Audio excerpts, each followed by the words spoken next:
Hey guys, tonight we begin with a slow drift into warm sand, endless sky, and one of humanity's biggest architectural flexes. So go ahead, dim the lights, get comfortable, maybe let your phone slip gently out of your hand if sleep sneaks up on you. There is absolutely no rush here. Tonight, we're wandering into the long, quiet mystery of the Egyptian pyramids, those giant stone triangles that have been confusing, impressing, and slightly intimidating humans for about 4,500 years. We're not here for dramatic conspiracy theories with laser beams and ancient alien parking permits. We're here for the softer, slower, oddly human story, the one full of ambition, ego, bureaucracy, sweat, and a surprising amount of snack breaks. Because the truth is, pyramids were less about mystical secrets and more about rulers with very large self-esteem and an even larger fear of dying unprepared. So let's gently walk back to ancient Egypt.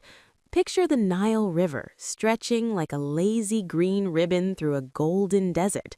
Everything important in Egyptian life happened because of that river. The Nile flooded every year, spreading rich soil, allowing crops to grow, feeding people, and basically acting like the world's most reliable grocery delivery system. If the Nile was in a good mood, Egypt thrived.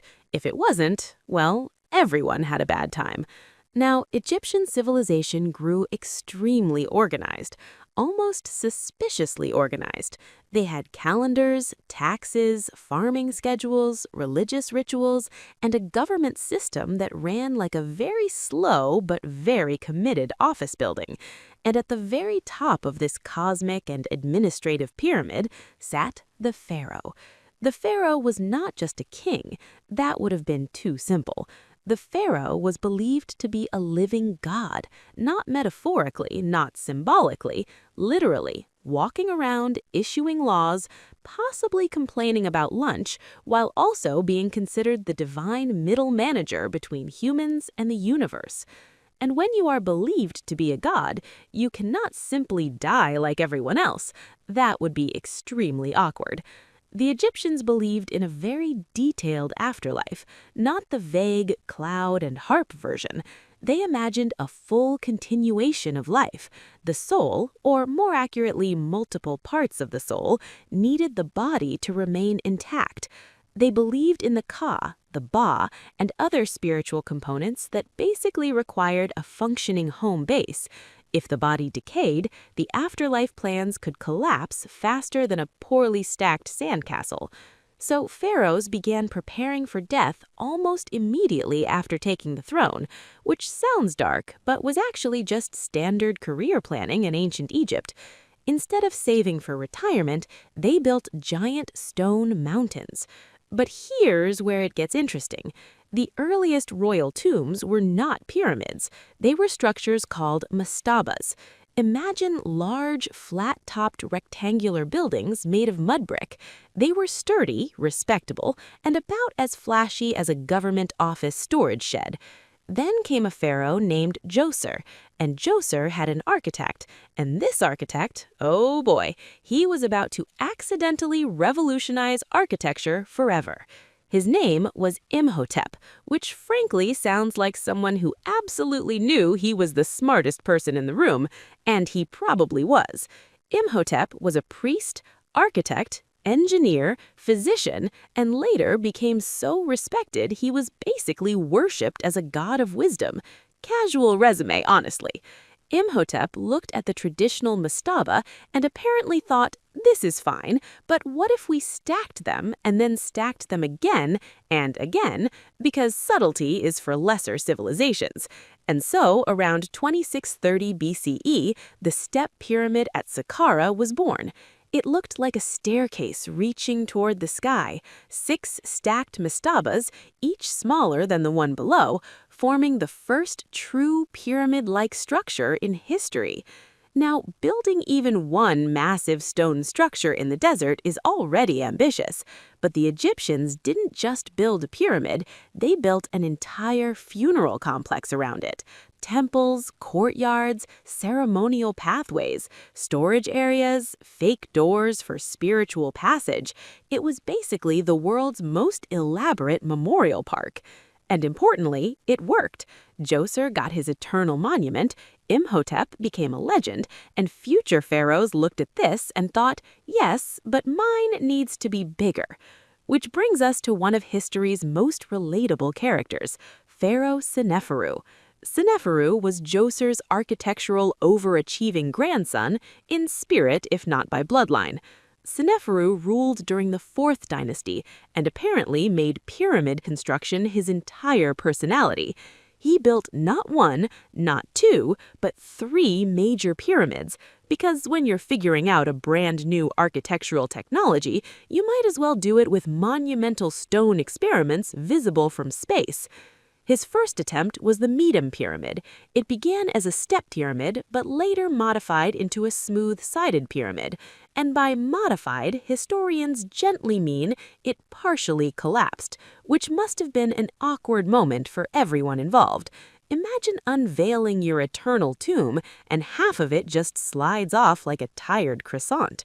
So Seneferin tried again, with what we now call the Bent Pyramid, and this one is beautifully weird. The pyramid starts at a steep angle, then suddenly changes slope halfway up, giving it that iconic bent appearance. It looks like the builders suddenly got nervous and decided to calm down halfway through construction. And honestly, they probably did. The internal pressure from the steep angle likely caused structural instability, so engineers adjusted mid-project, which is basically the ancient Egyptian version of realizing you miscalculated your IKEA instructions halfway through assembling a bookshelf. But Seneferu was persistent. You have to respect the dedication. His third attempt was the Red Pyramid, and finally success, a smooth, stable pyramid with the proper angle that would later inspire the most famous pyramids of all. By now, pyramid construction had evolved from creative experimentation into a refined science. Egyptians had developed advanced knowledge of geometry, weight distribution, and quarrying techniques. They knew how to cut limestone blocks with impressive precision. They understood how to align structures with cardinal directions using astronomical observations, which is honestly rude considering many of us still struggle to assemble furniture with written instructions and illustrated diagrams. Now, let's float gently toward the main event, the Giza Plateau, the place where pyramid building basically peaked in both ambition and spectacle. Here, 3 pyramids would rise that would dominate global imagination for thousands of years, built for 3 pharaohs, Khufu, Khafre, and Menkaure. And we're going to start with Khufu, who oversaw the construction of the largest pyramid ever built. Khufu's pyramid, often called the Great Pyramid, originally stood about 146 meters tall. Today, it's slightly shorter because the outer casing stones were removed over centuries for other construction projects, which is honestly the ancient world's version of recycling, just extremely disrespectful recycling. Now, the big question everyone asks is, how did they actually build it? Because this structure contains roughly 2.3 million stone blocks. Each block weighs between 2 to 15 tons. Some internal granite blocks weigh over 70 tons, which is less construction material and more mobile geological event. The popular myth used to be that slaves built the pyramids, rows of exhausted workers whipped into submission under the burning sun. It's dramatic, it's cinematic, it's also mostly wrong. Archaeological discoveries have shown that pyramid workers were actually skilled laborers. They were organized into rotating crews. They had villages with bakeries, breweries, medical care, and structured living quarters. They were fed well. They even left graffiti inside pyramid chambers naming their work gangs with surprisingly enthusiastic team names. Things like Friends of Khufu, which honestly sounds like an ancient fan club. These workers were likely farmers during the Nile flood season, when farmland was underwater and agricultural work paused. The state redirected labor toward construction projects. So instead of unemployment, you got drafted into hauling limestone blocks, which is not exactly relaxing, but it was considered honorable state service. Transportation of stones remains one of the most fascinating engineering puzzles. The limestone blocks came from nearby quarries, but granite stones were transported from Aswan, hundreds of kilometers south. Evidence suggests workers used sledges pulled over sand. And here's a wonderfully simple yet genius trick they used. They poured water in front of the sledges. Wet sand reduces friction dramatically. Modern experiments have confirmed this technique works shockingly well. So pyramid construction involved thousands of workers, synchronized pulling, chanting rhythms, and carefully maintained wet sand paths. It was basically a massive, dusty tug of war with gravity. Then there's the ramp question. How did they lift stones upward? Historians still debate exact ramp designs. Some believe in long, straight ramps, others support spiral ramps wrapping around the pyramid. Some propose internal ramps hidden within the structure itself. The honest answer is probably a combination of techniques. The Egyptians were extremely practical engineers. If something worked, they used it. If it didn't, they quietly adjusted without leaving detailed instruction manuals for future historians, because of course they didn't. Inside the Great Pyramid, the internal layout is equally fascinating and slightly confusing. Narrow corridors lead to chambers placed with remarkable precision. The king's chamber contains a granite sarcophagus carved from a single stone block. And interestingly, it appears to have been placed during construction because it is slightly too large to fit through the completed corridors, which means the Egyptians planned the chamber around the coffin. That is next-level funeral preparation. And throughout all of this, pyramid construction was not just about burial, it was about cosmic alignment. The pyramids were aligned with astonishing accuracy to the 4 cardinal directions. Some internal shafts aligned with specific stars that were associated with the pharaoh's spiritual journey into the heavens. So while pyramid building involved massive labor logistics, food supply chains, stone quarry management, and precise engineering, it also carried deep religious symbolism. The pyramid shape itself likely represented the rays of the sun, a giant stone ladder allowing the pharaoh's soul to climb toward eternity.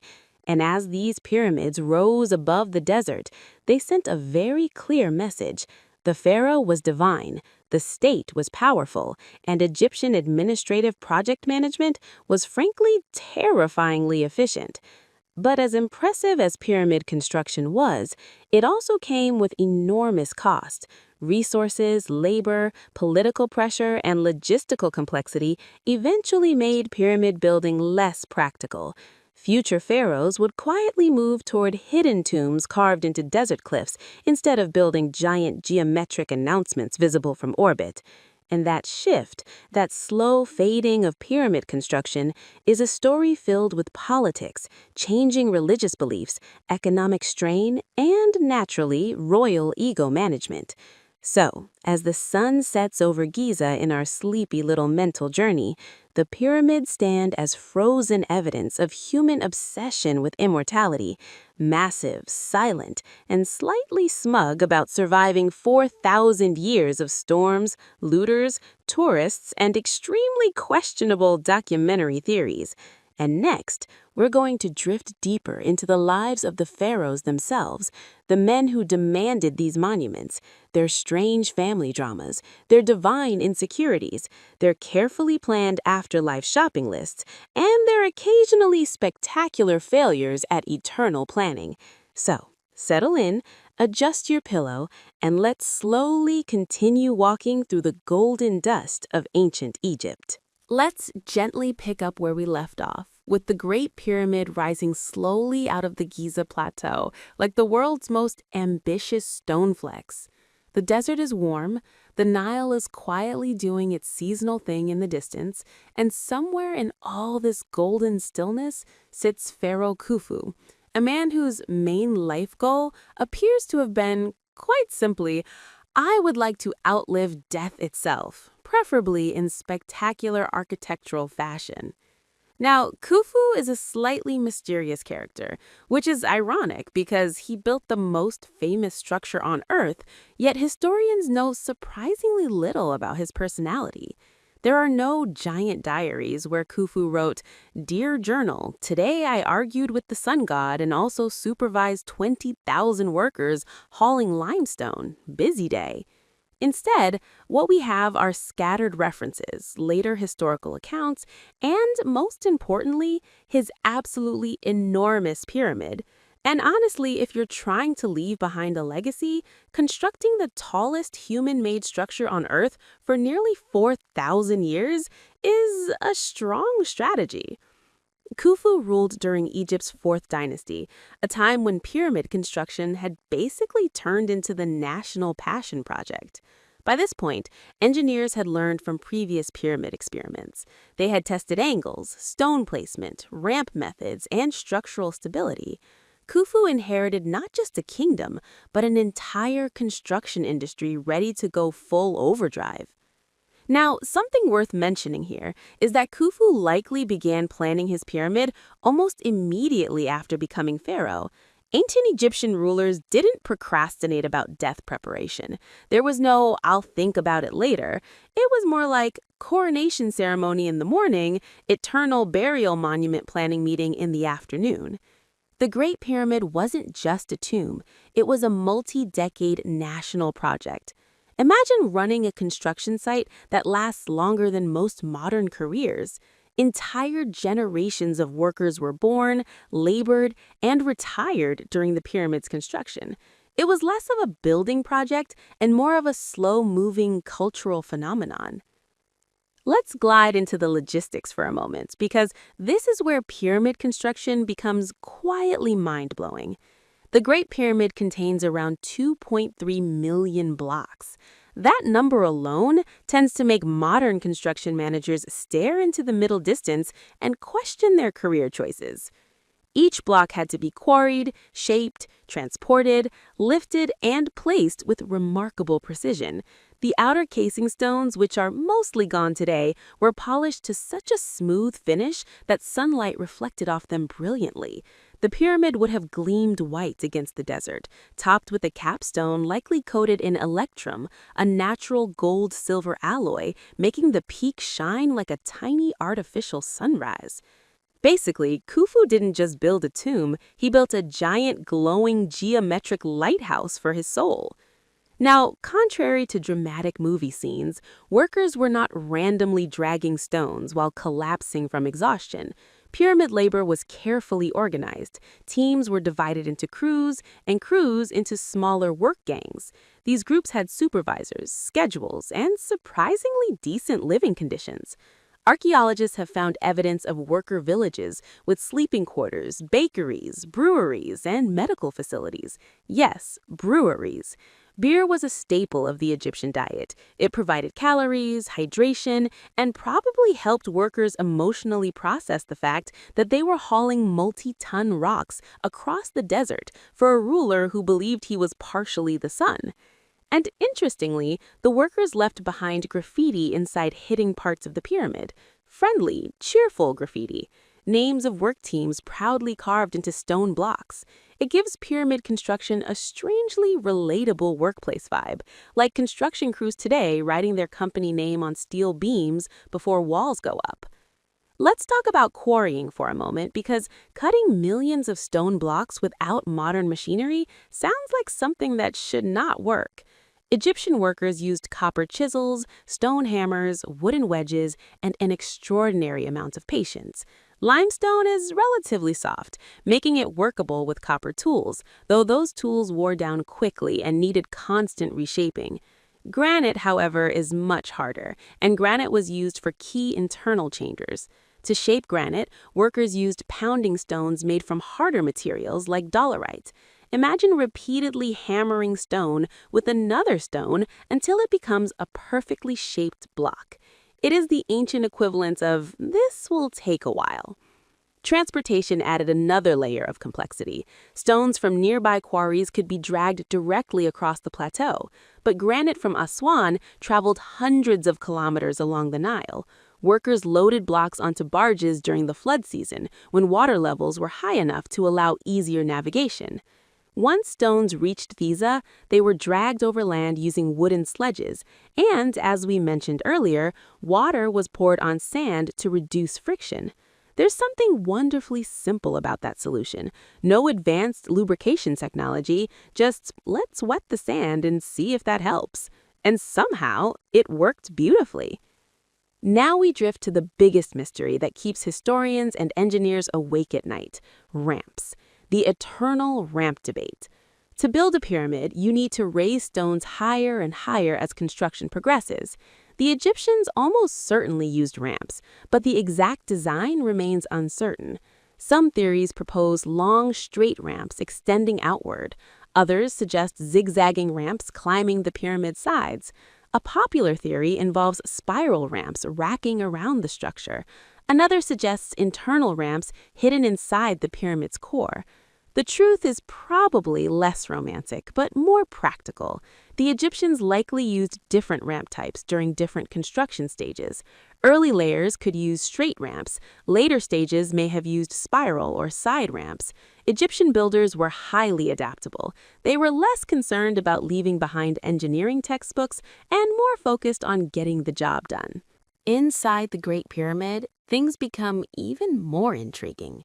The internal passageways form a surprisingly complex layout. There's the descending passage, the ascending passage, the Grand Gallery, the Queen's Chamber, and the King's Chamber. Each corridor is angled with careful precision. The Grand Gallery in particular feels almost theatrical. It is a tall, narrow corridor with corbelled walls rising in layered steps.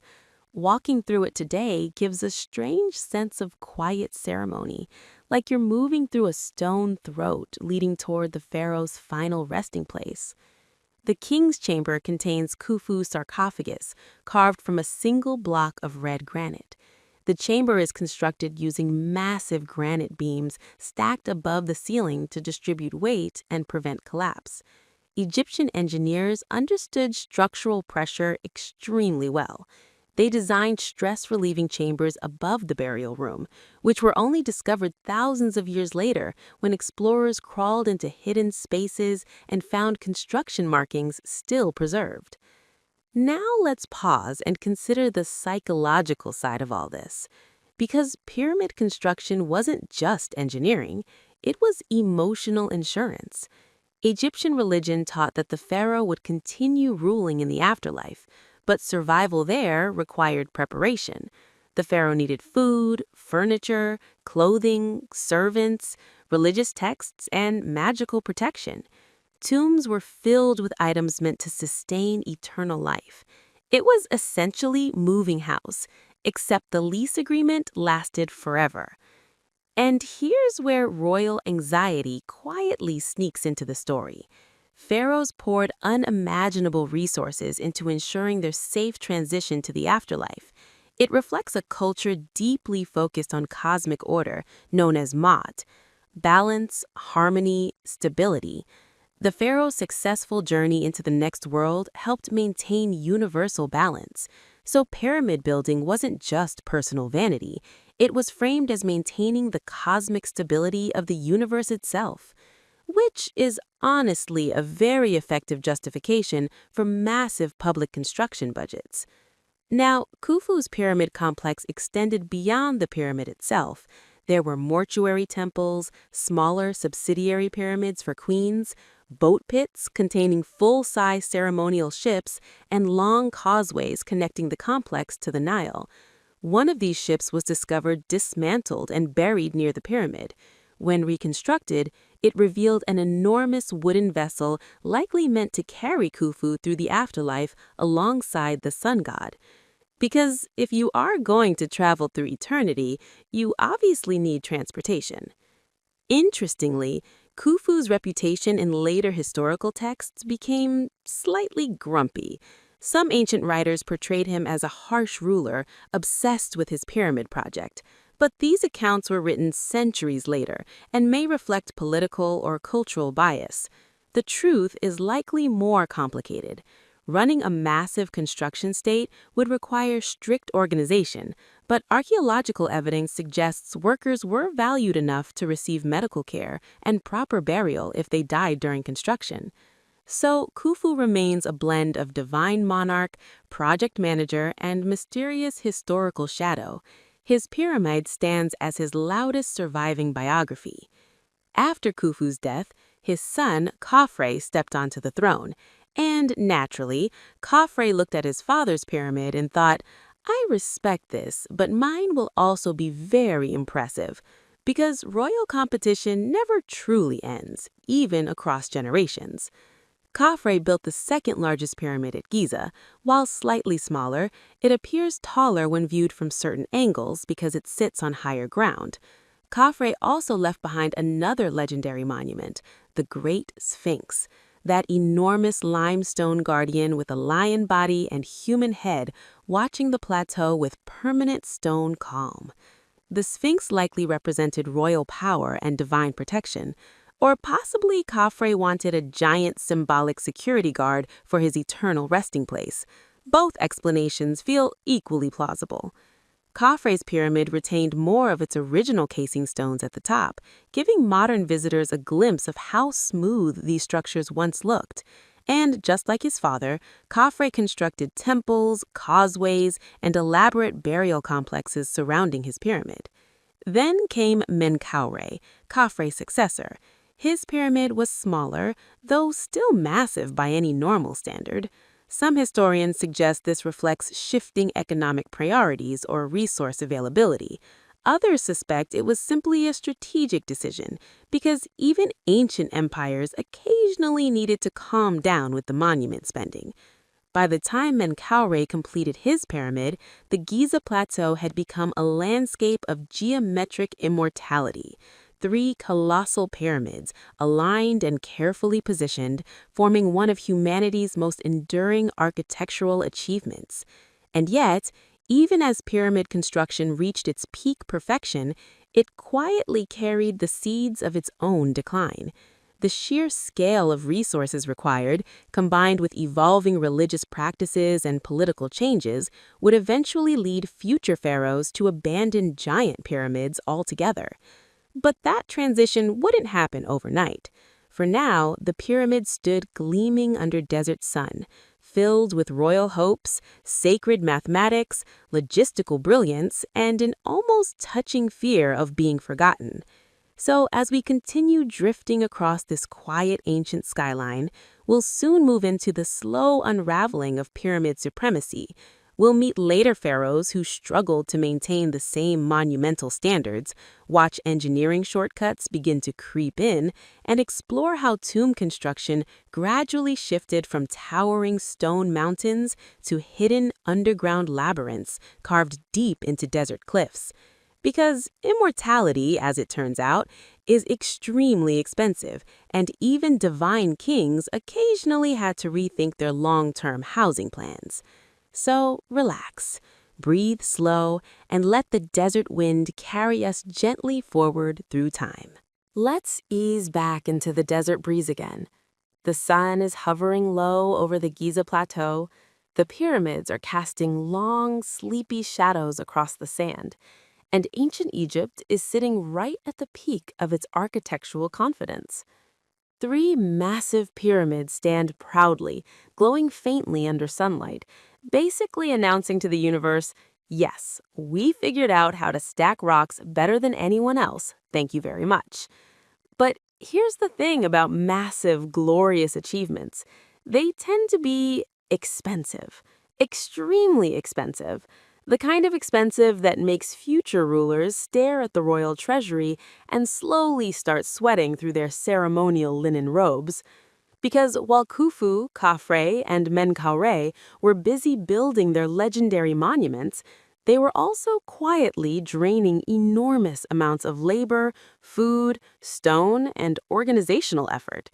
And eventually, future pharaohs began realizing that building a mountain every time someone royal died was not exactly sustainable, even if it did look incredibly impressive from a distance.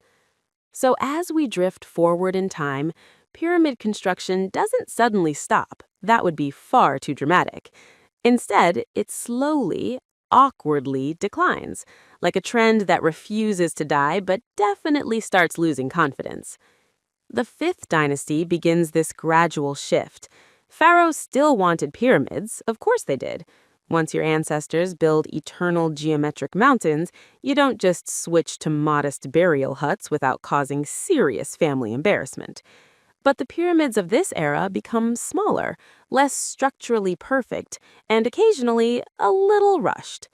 Now, one fascinating development during this period was the introduction of something called pyramid texts. These were sacred inscriptions carved into the interior walls of royal tombs. They contained spells, prayers, and instructions designed to help the pharaoh navigate the afterlife safely. Think of them as ancient spiritual instruction manuals, except instead of Step 1, open box, they included guidance like Step 1, transform into a divine falcon and ascend into the celestial realm while avoiding cosmic chaos serpents. The inclusion of pyramid texts suggests something quietly important. Egyptian religious thought was evolving. The afterlife was becoming more complex and less dependent solely on the physical monument itself. Spiritual preparation was beginning to share importance with architectural scale. And while priests were busy expanding religious knowledge, engineers were facing a very practical issue. Smaller pyramids were often built using rougher construction techniques. Instead of carefully placed solid limestone blocks throughout, builders sometimes filled inner cores with rubble and lower quality stone. Then they covered the outside with polished casing to maintain the traditional appearance, which is honestly the ancient Egyptian version of presenting a luxury apartment building that looks glamorous outside but contains some questionable interior drywall decisions. Over time, these structural shortcuts led to pyramids that simply didn't age well. Many later pyramids partially collapsed, eroded, or deteriorated far more quickly than the Giza giants. And this likely created a very uncomfortable realization among royal planners. If your eternal monument stops being eternal, that is not a great advertisement for divine power.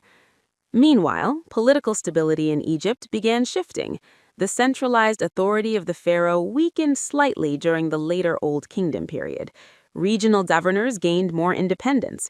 Resources became harder to mobilize on the same massive national scale required for giant pyramid projects. And as administrative power became more decentralized, it became increasingly difficult to coordinate tens of thousands of workers, quarrying operations, transportation networks, and food supply chains just to build another colossal tomb. Then came environmental stress. There is evidence suggesting that periods of reduced Nile flooding may have caused agricultural difficulties, and when crops fail, labor forces shrink, resources become scarce, and suddenly building gigantic stone monuments starts looking slightly irresponsible. Eventually, Egypt entered what historians call the First Intermediate Period, which sounds calm and academic, but was actually a time of political fragmentation, regional competition, and general uncertainty. Pyramid construction didn't completely vanish, but it lost its unstoppable momentum. When strong centralized rule eventually returned during the Middle Kingdom, pharaohs still valued elaborate tombs, but they began experimenting with new approaches. Pyramids were still built, but often on a more modest scale, and more importantly, pharaohs began placing increased emphasis on hidden burial chambers. Because by now, there was another growing problem, a very human problem, and that problem was tomb robbery. Turns out, when you build gigantic golden treasure houses and fill them with jewelry, statues, ceremonial tools, food, and magical artifacts, people notice, and occasionally people with questionable career ethics decide to help themselves. Even though tombs were sealed, guarded, and filled with protective curses and religious warnings, grave robbing became surprisingly common. Entire burial complexes were looted within generations of construction, which must have been extremely frustrating for pharaohs who spent decades planning their eternal retirement packages. So, burial strategies slowly evolved. Instead of focusing on highly visible monuments, later rulers began prioritizing secrecy. The tomb itself became the main focus, often hidden underground or carved deep into desert cliffs. This shift reached its full expression during Egypt's New Kingdom period. And here, we float toward one of the most fascinating burial landscapes ever created. Instead of pyramids, pharaohs began building tombs in a remote desert valley carved into limestone hills, a place hidden from casual observation, a place where tomb entrances could be concealed among natural rock formations. These tombs were incredibly elaborate internally, long descending corridors, decorated walls filled with vibrant paintings, magical texts, star maps, and religious scenes guiding the pharaoh through the afterlife journey. The artistry and spiritual complexity inside these tombs became far more detailed than anything inside earlier pyramids. And honestly, it makes sense. If thieves keep breaking into your flashy monuments, eventually you stop building flashy monuments. Interestingly, this transition also reflects changing religious ideas. The afterlife journey became more focused on complex spiritual transformation rather than simple preservation of the physical body inside a massive structure. Religious texts expanded beyond pyramid texts into coffin texts and later the famous Book of the Dead, offering instructions for navigating the dangers of the underworld. Meanwhile, royal mortuary temples were still built separately, maintaining ceremonial traditions while allowing burial chambers to remain hidden. It was essentially a two-part strategy. Public religious worship happened in visible temples. Actual royal burial happened in secret locations. But let's gently circle back to pyramid engineering for a moment, because even after their decline as royal tombs, pyramids never completely vanished from Egyptian culture. Smaller pyramids continue to be built for royal wives, nobles, and symbolic purposes. The pyramid shape remains deeply connected to solar worship and the concept of ascending toward the heavens. And here's something quietly beautiful about pyramid construction. Despite the massive labor involved, these structures represent extraordinary cooperation. Tens of thousands of workers, planners, engineers, priests, and administrators coordinated across decades. Food had to be produced, transported, and distributed daily. Stone had to be quarried precisely and delivered efficiently. Religious rituals had to align with construction stages. It was a civilization-scale teamwork project, one that required stability, shared belief systems, and surprisingly strong administrative infrastructure. And yet, for all their strength, pyramids were still vulnerable to time, politics, and human behavior. Many pyramids were stripped of their outer casing stones during later periods, reused in new construction projects. Earthquakes, erosion, and neglect slowly wore down structures that were once dazzling white monuments. Still, the core pyramids endured, massive, stubborn, and quietly refusing to disappear. Now, as we drift through these centuries, another fascinating detail emerges. Egyptian pyramid construction influenced surrounding cultures. Nubian kingdoms, located south of Egypt, adopted pyramid building traditions, though their pyramids were generally steeper and smaller. This shows how architectural ideas spread along trade and cultural networks, shaping entire regions of ancient civilization. Meanwhile, Egyptian engineers left behind subtle clues about their techniques. Quarry marks, unfinished blocks, worker settlements, and tool remains have helped modern archaeologists reconstruct the building process piece by piece. No single ancient blueprint survives, but thousands of small archaeological hints combine to reveal a surprisingly clear picture of how these structures were built.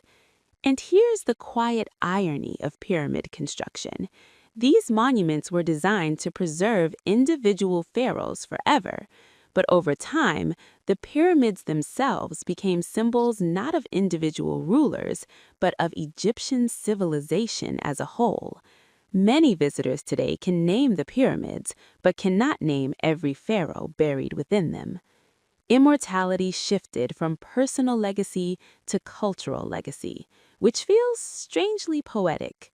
So, as our sleepy journey continues, we begin approaching another layer of pyramid mystery. Not just how they were built, but how they were aligned so precisely with celestial bodies. How Egyptian astronomers observed the night sky, tracked stars, and integrated cosmic symbolism into architecture. Because pyramid construction wasn't just about stacking stones, it was about connecting earth, sky, religion, mathematics, and royal identity into one unified design. And next, we're going to float upward, away from the sand, and gently into the night sky of ancient Egypt, where priests watched constellations drift slowly across darkness, measuring eternity through star patterns and aligning pyramids with cosmic pathways they believed would guide pharaohs toward divine transformation. So, settle deeper into the quiet rhythm, let the stars begin appearing over the desert horizon, and we'll keep drifting through the secrets carved into stone and sky.